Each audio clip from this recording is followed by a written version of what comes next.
हजारीबाग समाहरणालय में पुलिस अधीक्षक मनोज रतन चौथे ने की प्रेस वार्ता। हजारीबाग समाहरणालय में सोमवार को पुलिस अधीक्षक मनोज रतन चौथे ने प्रेस वार्ता किया। आपको बता दें कि प्रेस वार्ता में 1 साल की हजारीबाग पुलिस के उपलब्धियों के बारे में बताया गया। मौके पर पुलिस अधीक्षक मनोज रतन चौथे ने बताया कि 1 साल के अंदर एनडीपीएस एक्ट में 43 लोगों की गिरफ्तारी हुई, शराब कांड में 23 लोग, कोयला में 139 एवं अन्य मामलों में भी गिरफ्तारी हुई है। हजारीबाग जिले में कुल 1801 लोगों की गिरफ्तारी हुई। झारखंड भाकपा माओवादी कारू यादव की भी गिरफ्तारी हुई। साथ ही विष्णुगढ़ थाना क्षेत्र में कई केजी आईडी पकड़ा गया एवं एक उग्रवादी ने आत्मसमर्पण भी किया। हजारीबाग में कुल 4393 कांड दर्ज किए गए। वर्ष 2022 हजारीबाग पुलिस की जहाँ तक हम बात करें, काफ़ी सफलतापूर्वक हम लोगों ने इस वर्ष को संपन्न कराया है। जहाँ तक बरामदगी की या अलग अलग उपलब्धियों की बात करें तो जो एनडीपीएस आइटम होते हैं, चाहे वो अफीम हो, गांजा हो, उसमें काफ़ी रिकवरी और अरेस्टिंग हम लोगों ने की थी। कुल 30 कांड हम लोगों ने दर्ज किए, जिसमें 43 लोगों को गिरफ्तार करके जेल भेजा गया था। करीब 350 किलो के आसपास में गांजा विगत 1 वर्ष में हम लोगों ने रिकवर किया।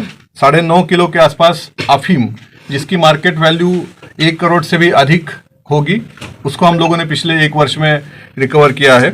जहां तक अवैध शराब की बात है, कुल 27 मामले इसमें दर्ज हुए, जिसमें 23 व्यक्तियों को हम लोगों ने गिरफ्तार करके जेल भेजा। 9000 क्विंटल जावा महुआ को हम लोगों ने नष्ट किया है और करीब 400 लीटर जो अवैध शराब है, महुआ शराब, उसको हम लोगों ने विनष्ट किया है। साथ ही अगर देसी और विदेशी शराब की बोतलों की बात करें तो करीब 18,000 बॉटल्स हम लोगों ने पिछले 1 वर्ष में रिकवर की थी, जिसको हम लोगों ने केस के निष्पादन के पश्चात डिस्ट्रॉय करने का काम किया है। जहाँ तक अवैध कोयला की बात करें तो कुल 135 केसेस पिछले 1 वर्ष में हम लोगों ने रजिस्टर किए हैं, जो कि मुझे लगता है अब तक के हाईएस्ट नंबर ऑफ केसेस है। 139 लोगों की इन कांडों में गिरफ्तारी हुई है और करीब 2500 टन के आसपास में कोयला हम लोगों ने बरामद किया है।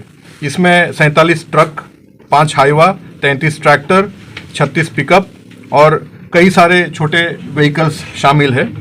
बालू और पत्थर की अगर बात करें तो कुल 60 एफआईआर हम लोगों ने दर्ज किए, जिसमें 76 लोगों को हम लोगों ने जेल भेजा है। पशु तस्करी का एक बड़ा समस्या चूंकि जीटी रोड और NH-33 की वजह से इस जिले में रहता है, इसमें भी हम लोगों ने लगातार कार्रवाई करते हुए 40 केसेस को रजिस्टर किया है और 49 लोगों को अब तक हम लोगों ने जेल भेज दिया है। इसमें 450 के आसपास मवेशियों को रिकवर करके हम लोगों ने जमानामा पर संबंधित गौशालों को दे दिया था। इसमें करीब 10 कंटेनर्स और ट्रक हम लोगों ने पकड़े हैं और 23 गाड़ियों को, पिकअप गाड़ियों को रिकवर हम लोगों ने किया था।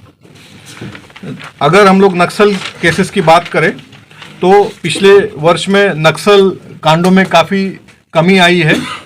एक अच्छी बात हजारीबाग जिले के लिए है कि नक्सल एक्टिविटी लगभग अब ना की ओर बढ़ रही है। केवल 19 कांड नक्सल से संबंधित हजारीबाग जिले में पूरे 1 वर्ष में रजिस्टर हुए, जिसमें हम लोगों ने 31 लोगों को गिरफ्तार करके जेल भेजा है, जिसमें टीपीसी के 13 लोग, माओवादी के 1 व्यक्ति, जेजेएमपी के 8 व्यक्ति और गैंगस्टर्स जो अलग अलग संगठित अपराध गिरोह से जुड़े हुए लोग हैं, उनको 9 व्यक्तियों को हम लोगों ने जेल भेजा है। इसमें सबसे महत्वपूर्ण जो गिरफ्तारी थी, जो मुंबई से हम लोगों ने की थी, कारू यादव जो 15 लाख का इनामी था, उसको हम लोगों ने गिरफ्तार किया है और उसके गिरफ्तारी के पश्चात हजारीबाग में लगभग नक्सलियों का समूल उच्चाटन मुझे लगता है हो गया है, उनका खात्मा हो गया है। अगर रिकवरी की बात करें नक्सलियों से तो हम लोगों ने पुलिस से लूटे हुए कई सारे इंसास राइफल, 303 राइफल्स, कई सारे पिस्टल्स और कई जिंदा गोली करीब 500 के आसपास नक्सलियों से रिकवर किए थे। अगर कुल गिरफ्तारियों की अगर हम बात करें, पिछले 1 वर्ष में हजारीबाग पुलिस द्वारा करीब 1801 लोगों को गिरफ्तार करके जेल भेजा गया है।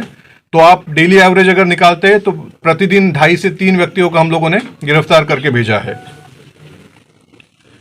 जहां तक नक्सल आईडी बरामदगी की बात है, विष्णुगढ़ से हम लोगों ने करीब 4 आईडीज 15-15 किलो के रिकवर किए थे और आंगो थाना क्षेत्र से भी हम लोगों ने 2 आईडीज 20-20 किलो के रिकवर किए थे।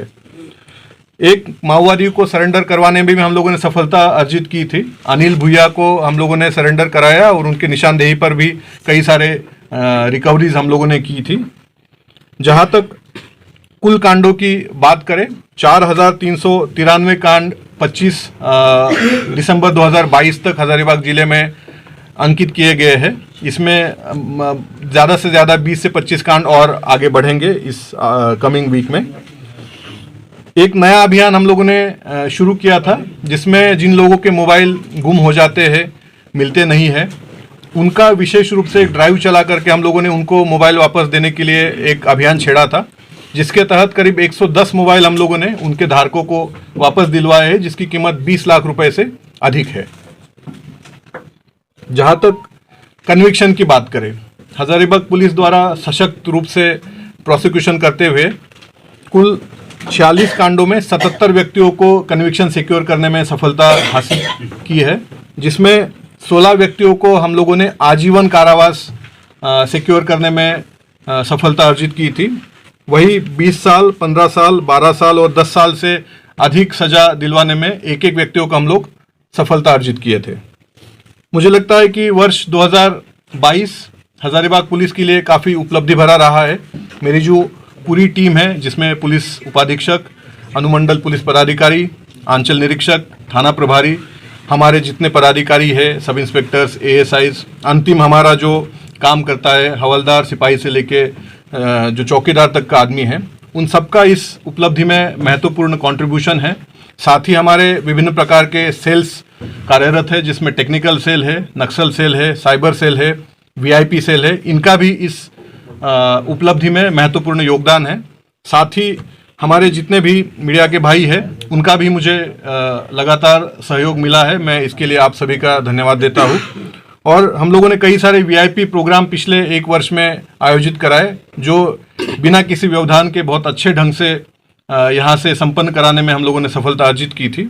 तो ओवरऑल अगर देखेंगे, 2022 हजारीबाग पुलिस के लिए एक बेहतरीन वर्ष रहा है और हम आने वाले वर्ष 2023 में यही उम्मीद करेंगे हमारे सभी पदाधिकारियों से, हमारी पूरी टीम से, कि जो अचीवमेंट हम लोगों ने 2022 में पाई है, उससे भी बढ़ चढ़कर 2023 में हम लोग काम करें, ताकि और आने वाले दिनों में लोगों को हम लोग सहूलियत प्रदान कर सकें।